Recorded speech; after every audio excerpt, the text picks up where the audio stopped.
So the Warriors weren't always good. In fact, for over 14 years, they only made the playoffs once, leading them in 2008 into completely starting fresh, cleaning their front office and hiring Bob Myers and Larry Riley as GMs. And after their poor 2008 season, they were able to earn the 7th pick in the draft, where they desperately needed a guard. But so did the Timberwolves, Knicks, and Suns, and the Warriors only had the 7th pick, while the Timberwolves had the 5th and 6th.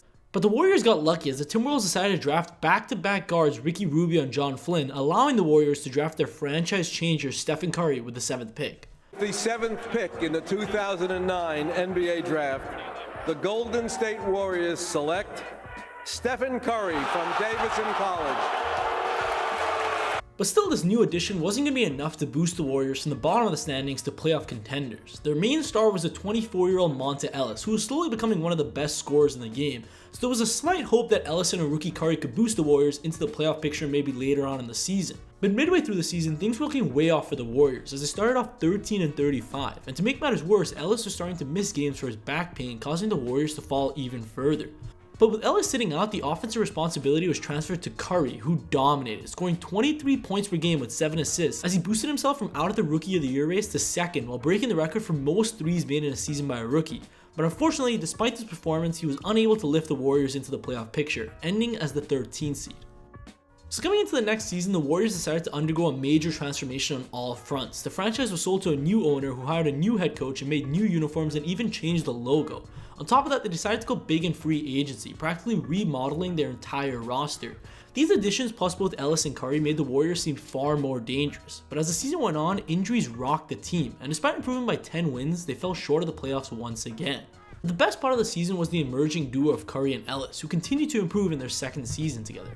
Curry through the mix. Monte is passing the ball beautifully. But after spending a ton of money during the offseason and not seeing a huge improvement, the Warriors decided to fire head coach Keith Smart and instead hire Mark Jackson. On top of that, in the draft, the Warriors got lucky once again, as there were 3 teams that needed a guard that all decided to go in different directions, allowing another Warriors legend, Klay Thompson, to fall to the 11th pick for the Warriors. The Golden State Warriors select Klay Thompson from Washington State University.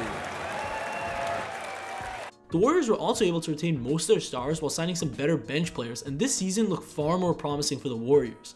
Until July 1st, 2011, when disaster struck as the NBA lockout began. Because of this lockout, the new coach wasn't able to teach his new method, and the team struggled, which only got worse as during the 30th game of the season, Curry injured his ankle, ending his year.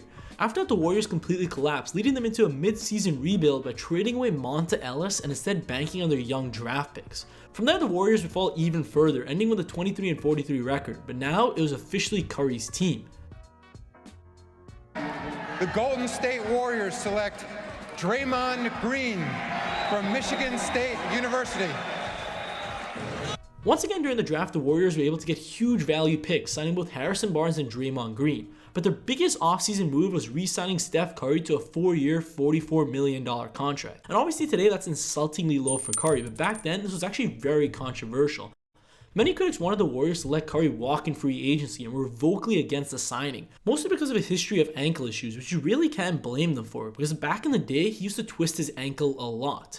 My goodness, Steph Curry hurt himself his again. Ankle. And tonight in the first half, Chicago came right down on the foot of Kyle. Looked like a double dribble. Yeah, he's caught his own. And gets up, and he's limping. So it was with this criticism and doubt that Curry and the Warriors started their next season, and surprisingly, they completely dominated as Curry led the Warriors all the way from the 13th seed to the 6th, putting up an NBA record 272 threes in a season for the new Warriors' first playoff appearance. And in the playoffs, they continued this hot streak against the heavily favored 3rd-seeded Nuggets, as they won in only 6 games. But in the next round, they struggled, largely due to small injuries to key players, and ended up falling to the Spurs in 6 games. So coming into this season, it was clear that the area that needed the most improvement was their defense, as they were 28th in the league last year. To address this, the Warriors made 2 major changes. Firstly, they signed defensive wing Andre Iguodala, and secondly, they encouraged Draymond to cut 20 pounds to allow him to rotate more defensively, a move that would end up taking him from a bench player to one of the best defenders in the NBA. And with these changes, the Warriors enter the next season with high expectations. But despite the emergence of Klay, Draymond, and Curry as an upcoming big 3, their offense would become stagnant down the stretch, leading the Warriors once again to the 6th seed.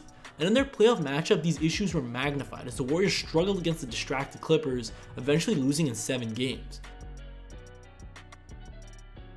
After their playoff loss, the Warriors were met with a ton of criticism, and this might be hard to understand today, but back in the day, teams who focused too much on shooting were seen as unreliable. Charles Barkley in particular was very vocal about not trusting these teams, and he didn't believe they could win a series, much less a championship. Ernest, I have said the exact same thing for 16 years here. I don't like jump shooting teams. I don't think you can win the championship beating good teams shooting jumpers. But they're not.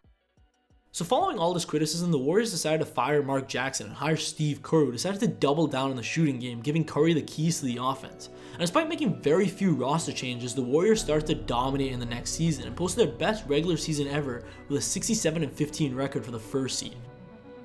Curry won MVP, once again breaking the NBA record with 286 threes in a season. Draymond came second in Defense Player and Most Improved Player voting, and Klay was named to his first All-Star game in the All-NBA third team while making 239 threes, all because of Steve Kerr's new and improved system. And in the playoffs, they dominated their competition all the way to the finals, where they beat the Cavs in 6 games to win their first NBA championship in 40 years.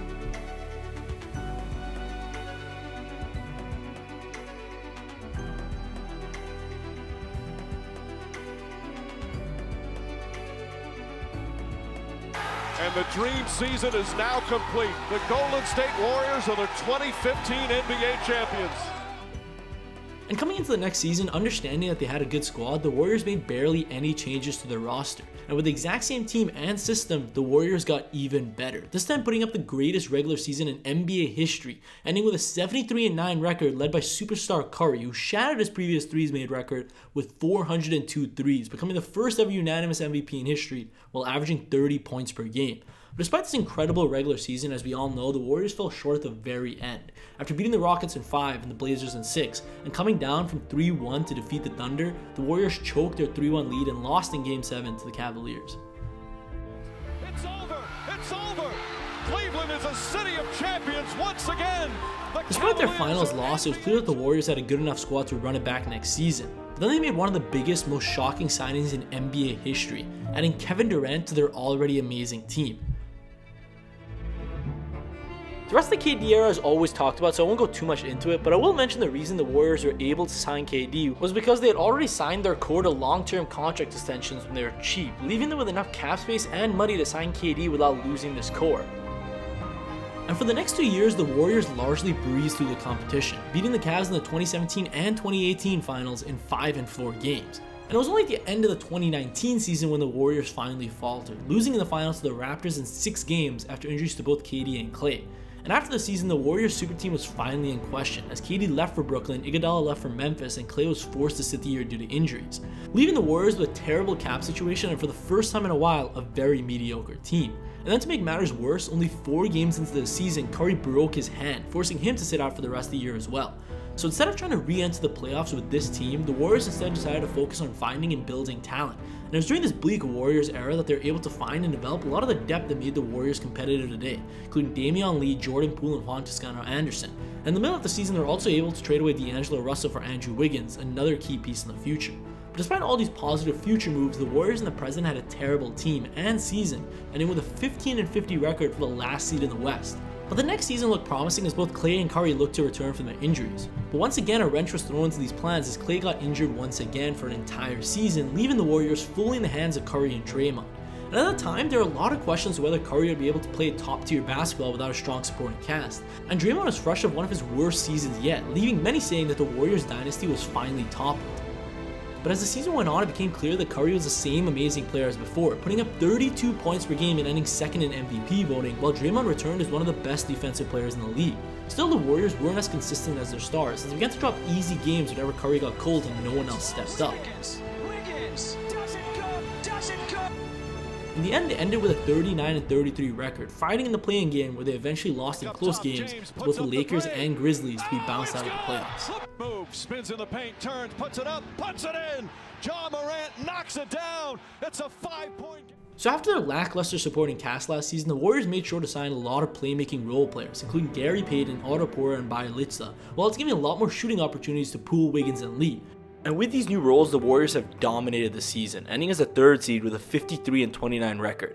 In the playoffs, they beat the Nuggets, Grizzlies, Mavericks, and finally the Celtics to reclaim their former glory, with Curry, Klay, and Draymond cementing their legacies in basketball history. Hope you enjoyed the video, and goodbye.